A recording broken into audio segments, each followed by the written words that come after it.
if prayers and fasting alone were the only means of attaining Allah's pleasure, why Hazrat Abu Ayyub Ansari left Medina and his grave was in the Turkey? কি কথা বলেছেন!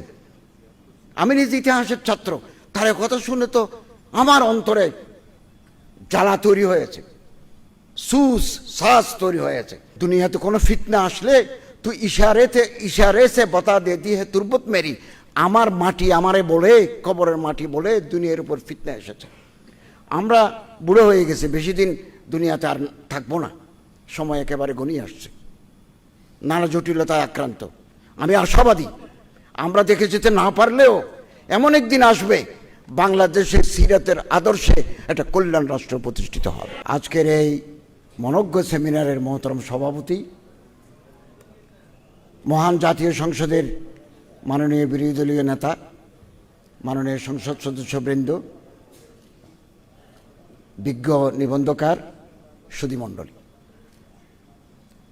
আল্লাহ তাআলা শুকরিয়া আদায় করি যে আজকের এই বর্ণাঢ্য অনুষ্ঠানে হাজির হতে পারলাম, আলহামদুলিল্লাহ। প্রফেসর ডক্টর আকম আব্দুল কাদের এবং আমি সমসাময়িক।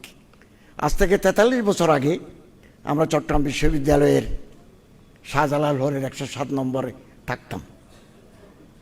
আমি উপদেষ্টা হওয়ার পরে যখন চট্টগ্রাম বিশ্ববিদ্যালয়ে গেছি, ভাইস চ্যান্সেলর মহোদয়কে বলেছি যে আপনি প্রভোস্টকে বলেন আমি 107 নম্বর রুমে একটু দেখতে যাব। 43 বছর পরে গেছি। এই পাশে থাকতেন ডক্টর আকম আব্দুল কাদের, এই পাশে থাকতাম আমি। ডক্টর আব্দুল কাদের সাহেব চট্টগ্রাম বিশ্ববিদ্যালয়ের শিক্ষক হয়েছেন, আমি বাংলাদেশ সরকারের উপদেষ্টা হয়েছি। এবং ওই রুমে যে দুজন থাকতো তাদেরকেও বলেছি যে তোমরা তৈরি হও, আমাদের মতো তোমাদেরকেও সামনে অগ্রসর হতে হবে।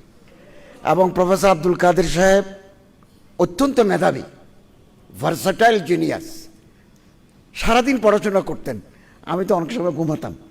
আমি এক সময় আব্দুল কাদের ভাইকে বলি, আপনার কি পরীক্ষা? বললো না, পরীক্ষা নেই। এবং বিজ্ঞ নিবন্ধকার, কলামিস্ট, লেখক হিসাবে তার তুলনা নাই। আমি একসাথে আমরা বিমানে এসেছি চট্টগ্রাম থেকে। আমি বিমানের উপরেই 17 পৃষ্ঠার নিবন্ধ আমি পাঠ করে ফেলেছি। অনেক কথা তিনি লিখেছেন। একটা নিবন্ধের ভিতরে সব কথাও আবার আনা যায় না। 17 পৃষ্ঠার ভিতরে তিনি রাষ্ট্র সংস্কার, আধুনিক রাষ্ট্রের ধারণা, রাসূলুল্লাহ সাল্লাল্লাহু আলাইহি ওয়াসাল্লামের মদিনার সনদ, এগুলো সব বিস্তারে আলোচনা করেছেন। আমি থিসিস করেছি, ডক্টরাল থিসিস করেছি সিরতের উপরে। 47 ক্লজেস অফ মদিনা চার্টার, এটা ইবনে হিশামের কিতাবে আছে, আস-সিরাতুন নববিয়্যাহ। কিন্তু প্রফেসর আব্দুল কাদের সাহেব 53টা ধারা এনেছেন। তাহলে তার অধ্যয়ন, তার গবেষণা much more advance professor Abdul Kader সাহেবের। আমরা দোয়া করি আল্লাহ তাআলা ওনাকে হায়াতে তয়্যিবা দান করুন। এবং রাসূলুল্লাহ সাল্লাল্লাহু আলাইহি ওয়াসাল্লাম মদিনা সনদের মাধ্যমে যে রাষ্ট্রের, এটা কল্যাণ রাষ্ট্র বেসড অন সভরেন্টি অফ আল্লাহ তাআলা করেছেন, এটা বাস্তব। প্লেটো তার রিপাবলিকে আইডিয়াল স্টেটের কথা বলেছেন, ফিলোসফার কিংয়ের কথা বলেছেন, কিন্তু প্রতিষ্ঠা করে দেখাতে পারেন নাই। হযরত মুহাম্মদ সাল্লাল্লাহু আলাইহি ওয়াসাল্লাম was the first man in the history of the world. He established Medina state based on the Holy Quran and the Sunnah. এটা থিওরি মার্জড উইথ প্র্যাকটিস, কথার সাথে কাজের মিল আল্লাহ রাসূল করে দেখিয়েছেন। এবং আমরা যত বেশি সিরতের আলোচনা করব, এই যে প্রতিযোগিতা 50,000, 40,000, 30,000, 10,000 করে দিচ্ছেন, এতে প্রতিযোগীরা উৎসাহিত হবে। আমি আপনাদের আহ্বান জানাবো, সিরতের এই আদর্শ, রাসূলুল্লাহর রাষ্ট্র সংস্কারের ধারণা, হযরতের মদিনার 10 বছরের জিন্দেগি, মক্কার 13 বছরের জিন্দেগি আমরা জনগণের কাছে পৌঁছাই। আমাদের হৃদয় আলোকিত হবে, আমাদের অন্তরের কালিমা সংকীর্ণতা বিদূরিত হয়ে যাবে সিরতের আলোচনার মাধ্যমে। ইউরোপে একটা গবেষণা হয়েছে, রাসূলের আদর্শ পৃথিবীর কোন কোন দেশে বেশি আচরিত হয়, পালন করে কোন দেশে? 30-এর ভিতরে মুসলমানের কোনো দেশ নাই, কোনো দেশ নাই। সৌদি আরবের নাম তো অনেক নিচে, অনেক নিচে। আমাদের দেশে পৃথিবীতে মানুষ আছে কত? 850 কোটি। দেশ আছে কত? 200। আমরা আছি কত? 18-19 কোটি। এত নিকৃষ্ট জাতি পৃথিবীর বুকে আর নাই। কথা শুনতে খারাপ লাগবে। সবুজ পাসপোর্ট নিয়ে যান না কোথাও, কোনো ইজ্জত পান কিনে দেখেন। আমরা যখন ক্ষমতায় ছিলাম আমাদের তো লাল পাসপোর্ট ছিল, কূটনৈতিক পাসপোর্ট। সৌদি আরবে গেলেও আমরা নর্মাল দিয়ে বের হতাম না, আমাদের জন্য ভিআইপি কাউন্টার। পৃথিবীর বহু দেশে গেলে ভিসা লাগে না। সবুজটা নিয়েও গেছি তো, এখন তো সবুজ নিছি, আগেও সবুজ ছিল, মাঝখানে লাল হয়েছে। কোনো দেশে ইজ্জত নাই, কোনো দেশে। মার্কিন যুক্তরাষ্ট্র, আপনি তুরস্কে যান, তুরস্কে 3বার দাওয়াত পেয়ে যেতে পারি নাই। ভিসার জন্য দিলে 21 দিন কর্মঘণ্টা লাগবে, কর্মদিন লাগবে, এগুলো করতে করতে সেমিনার চলে যায়। আর আমার ছেলে আমেরিকা ইউনিভার্সিটিতে পড়ে, তার মার্কিন ভিসা আছে, সে ইস্তাম্বুলে যাবে, 4 দিন থাকবে। অনলাইনে আবেদন করার 1 মিনিটের ভিতরে রিপোর্ট আসলো, your visa has been issued. Malaysia গেছি, আমার বন্ধু চট্টগ্রাম বিশ্ববিদ্যালয়ের প্রফেসর ডক্টর মাহমুদুল হাসান আজহারি ওখানে থাকেন, উনি আসছেন। আমারই নিয়ে গেল সিপিয়াগুলির ভিতরে, আমি বাংলাদেশি, আমার পাসপোর্ট সবুজ। আর ডক্টর মাহমুদুল্লাহ আজহারিকে স্টাম্প মেরে সম্মানজনক বিদায় দিয়ে দিল। আমার ওখানে নিয়ে বলে যে কেন আসছেন, কতদিন থাকবেন, কি করবেন। কত করে বুঝালাম আমি এখানে আসছি, আমার ওয়াইফ নিয়ে আসছি তোমাদের দেশ দেখার জন্য। তারপরে সারি দিল 1 ঘন্টা পরে। পৃথিবীর কোন দেশে এই দিন ওমরা করে আসলাম, চেয়েছিলাম একটা মিশর যাব। আমি ইউনিভার্সিটিতে কলেজে বহুদিন ancient history of the Egypt এই সাবজেক্টের উপর শিক্ষকতা বক্তব্য রেখেছি, পাঠদান করেছি। একটু মিশর দেখব, ট্রানজিট করা যায়, ঢাকা, কায়রো, জেদ্দা। এখন এটা আমি যাওয়ার কয়েকদিন আগে বন্ধ করে দিয়েছি। বললো যে তোমরা মিশরে যাই, লিবিয়া হয়ে ভূমধ্যসাগর পার হয়ে ইতালি যাও। কি কারবার! আসুন না, চরিত্র ভালো করে ফেলি, আমরা ভালো হয়ে যাব। সিরতের আদর্শই আমাদেরকে ভালো করতে পারবে। উত্তর ইউরোপ, নরওয়ে, ফিনল্যান্ড, ডেনমার্ক জেলখানা নাই, সুইজারল্যান্ডে জেলখানা নাই, আর আমাদের জেলখানায় জায়গা নাই। এবং বাসযোগ্য দেশ নরওয়ে, ফিনল্যান্ড। তো এভাবে হলো কেন? আমাদের বাংলাদেশের বড় বড় মসজিদে বাইতুল মুকাররম সহ জোতার বাক্স আছে, লাইনে লাইনে জোতার বাক্স আছে। পৃথিবীর কোনো দেশে নাই, পৃথিবীর কোনো দেশে না। আমি বিভিন্ন মাহফিলে যাইছি, আগে জোতা হেফাজত করি। কি কি জাতি আমরা! আমার তো কেমন লাগে, আমরা কি! তারপরে মুসলমানের কামড়া কামড়ি, একজন আরেকজনের প্রতি অশোভন বক্তব্য। এতে করে we are throwing mud to each আদার।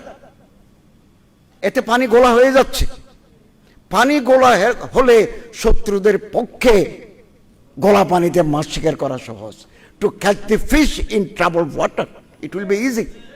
অতএব আমরা ঐক্যের পক্ষে, ওয়াহাদাতে উম্মতের পক্ষে, বিভাজনের আমরা বিরুদ্ধে। আসুন আমরা কাছে আসি।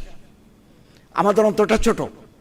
জহিরুদ্দিন মোহাম্মদ বাবরের একটা অটোবায়োগ্রাফি আছে, দি মেমোরিজ অফ বাবর, বাবুর নামা। ওখানে লেখা আছে, তিনি বলছেন, the heart of the people of India is chicken hearted. ভারতের মানুষদের অন্তর ছোট, মুরগির বাচ্চার মতো ছোট। They have no room in their heart to accommodate others. অন্যজনকে বুকে নেওয়ার মতো এই শক্তি, এই প্রশস্ততা তাদের বুকে নাই। তারা জুদা হতে চায়। এক পরিবারে ভাই বেরাদর মিলে এক হাঁড়িতে রান্না করে খেলে কি অনাবিল আনন্দ পাওয়া যায় ভারতের জনগণ জানে না। ফুলের প্রতি তাদের আকর্ষণ নাই। 16 শতাব্দীতে লিখছে যে এটা, 16 শতাব্দীতে। অতএব আসুন আমরা অন্তরকে বড় করি। আমরা দোষ দেখব না, আমরা মানুষের গুণ দেখব। যে দেশের মাটিতে শহীদের রক্ত পড়ে, যে দেশের কবরস্থানে শহীদ শুয়ে থাকে, ওই দেশে সিরাতের আদর্শে রাষ্ট্র প্রতিষ্ঠা সময়ের ব্যাপার মাত্র। আমরা আশাবাদী। আমি যখনই দিল্লি যাই, যতবার গেছি, আমার নানা কারণে গেছি, আমি শাহ ওলিউল্লাহ দেহলভির কবর জিয়ারত করি। ওখানে মোহাম্মদ মিয়া সাহেব নামে একজন স্কলারের কবর আছে। ওনার কবরের উপর লেখা আছে যে দুনিয়াতে কোনো ফিতনা আসলে তুই ইশারে সে বতা দে দি হে তুরবত মেরি। আমার মাটি আমারে বলে, কবরের মাটি বলে দুনিয়ার উপর ফিতনা এসেছে। আমরা বুড়ো হয়ে গেছে, বেশি দিন দুনিয়াতে আর থাকবো না, সময় একেবারে গনিয়ে আসছে, নানা জটিলতায় আক্রান্ত। আমি আশাবাদী, আমরা দেখে যেতে না পারলেও এমন একদিন আসবে বাংলাদেশের সিরাতের আদর্শে একটা কল্যাণ রাষ্ট্র প্রতিষ্ঠিত হবে। আমরা তার লক্ষণ দেখতে পাচ্ছি। লোক তৈরি হয়েছে আলহামদুলিল্লাহ, আগামী দিনে আরো লোক তৈরি করতে হবে। এবং সম্মানিত হাজরিন, তুরস্কে একজন প্রধানমন্ত্রী ছিলেন, আপনাদের জানা আছে, নাজমুদ্দিন আরবাকান। 1 বছর তিনি ক্ষমতায় ছিলেন। তিনি বলছেন, if prayers and fasting alone were the only means of attaining Allah's pleasure, why Hazrat Abu Ayyub Ansari left Medina and his grave was in the Turkey. কি কথা বলেছেন! আমি নিজ ইতিহাসের ছাত্র, তার কথা শুনে তো আমার অন্তরে জ্বালা তৈরি হয়েছে, শ্বাস তৈরি হয়েছে। নামাজ রোজা আমরা পড়বো, এগুলো ফারাইজুল্লাহ। হযরত আবু আইয়ুব আনসারীর বাড়িতে মদিনা, তো রাসূলুল্লাহর মেজবান। তিনি কেন তো ইস্তাম্বুলে, তার কবর কেন ইস্তাম্বুলে? ইবাদত, এই মুরব্বাজা যেগুলো আমরা করে থাকি, এগুলো তো আমরা করবোই। এগুলো ফারায়েজ, ওয়াজিবাত, মুস্তাহাব্বাত, নওয়াফিল, এগুলো করবোই। কিন্তু আল্লাহকে রাজি করার জন্য আরো অনেক পথ আছে। কেন তিনি মদিনা ছাড়লেন? 1 রাকাত নামাজ পড়লে 50 ওয়াক্ত নামাজের সওয়াব। Why he left Medina? হাদিস, হযরত সাল্লাল্লাহু আলাইহি ওয়াসাল্লাম বলেন, আউয়ালু জাইশিন মিন উম্মতি ইয়াগজুনা মদিনাতা কাইসার মাগফুরুল লাহুম। কুস্তুনতুনিয়া মানে কনস্টান্টিনোপল, বর্তমান Istanbul. It was the capital of Byzantine empire. ওখান থেকে সমস্ত ষড়যন্ত্র চালু হতো। আপনি উগ্র বাক্যে পাশে রেখে শান্তিতে ঘুমাতে পারবেন না। হয়তো বাক্যে বধ করে দিতে হবে, না হলে আপনার সেফটির জন্য একেবারে আয়রন ফেন্সিং তৈরি করতে হবে। হযরত সাল্লাল্লাহু আলাইহি ওয়াসাল্লাম বলেন, আমার উম্মতের মধ্যে প্রথম দল যারা কুস্তুনতুনিয়া, মদিনাতুল কায়সার মানে কনস্টান্টাইনের দেশ, কায়সারের দেশ, যুদ্ধ করবে, আল্লাহ তাদের মাফ করে দিবেন। এই জন্য তিনি ইস্তাম্বুল গেছেন। বুখারী শরীফের হাদিস। এখানে তো অনেক মুহাদ্দিসিনরা আছেন, আপনারা আছেন সামনে। উম্মে হারাম ঘরে আল্লাহ রাসূল সাল্লাল্লাহু আলাইহি ওয়াসাল্লাম ছিলেন। হযরত বললেন, আউয়ালু জাইশিন মিন বাহার ফিল বাহার কত আউজাবু। উম্মে হারাম বলতেছেন, ইয়া রাসূলুল্লাহ আনা ফিহিম। হযরত বলেন, আনতে ফিহিম। তো তারা মদিনা ছাড়ি কনস্টান্টিনোপল গেছে। আমি এবং আপনি, আমরা এবং আপনারা, আনতুম ফি রাবাতিন দায়েম, আমরা যুদ্ধের ময়দানে আছি। আমাদেরকে সতর্ক থাকতে হবে।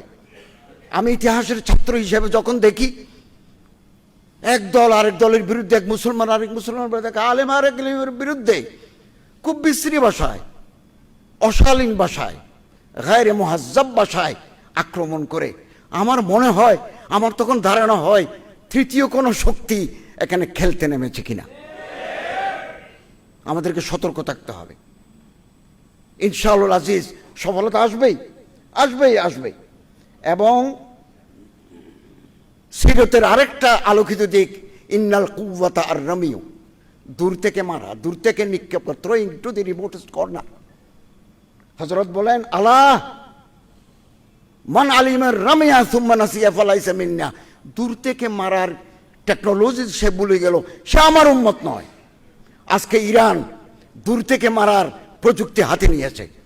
ব্যালিস্টিক ড্রোন হাতে নিয়েছে, অনেক দূর থেকে মারে, নির্ধারিত টার্গেটে পৌঁছে। মুসলিম উম্মাকে সিরতের আদর্শে এই ব্যালিস্টিক ক্ষেপণাস্ত্র, ড্রোন ক্ষেপণাস্ত্র, মিসাইল ক্ষেপণাস্ত্রের প্রযুক্তি তার হাতে নিতে হবে। আমি মক্কা প্রতিরক্ষা চুক্তির উপর নয়া দিগন্তে একটা উপসম্পাদকীয় লিখেছি। 3 দেশ এক হয়েছে, সৌদি আরব, তুরস্ক, পাকিস্তান। সৌদি আরবের অর্থ আছে সৌদি আরব সামরিক ক্ষেত্রে যে টাকা ব্যয় করে, রাশিয়া, আমেরিকা, ইসরায়েলের পরে সৌদি আরবের স্থান। তো তার টাকা আছে, অর্থ আছে, পুঁজি আছে। তুরস্কের ড্রোন আছে, আধুনিক প্রযুক্তি আছে। তুরস্কের, পাকিস্তানের পারমাণবিক বোমা আছে।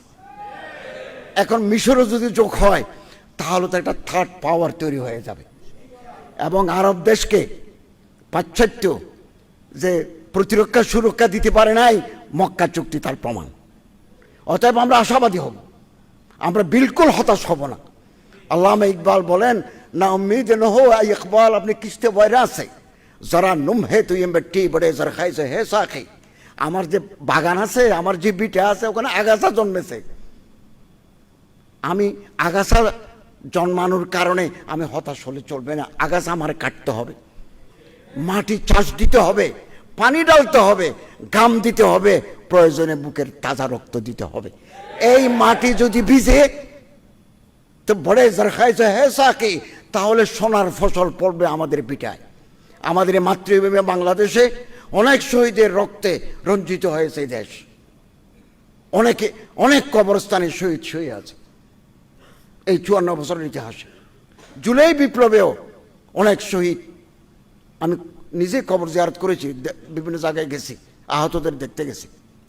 অতএব এই দেশে মদিনার আদলে সংস্কার হবে, রাষ্ট্র ব্যবস্থা প্রতিষ্ঠিত হবে।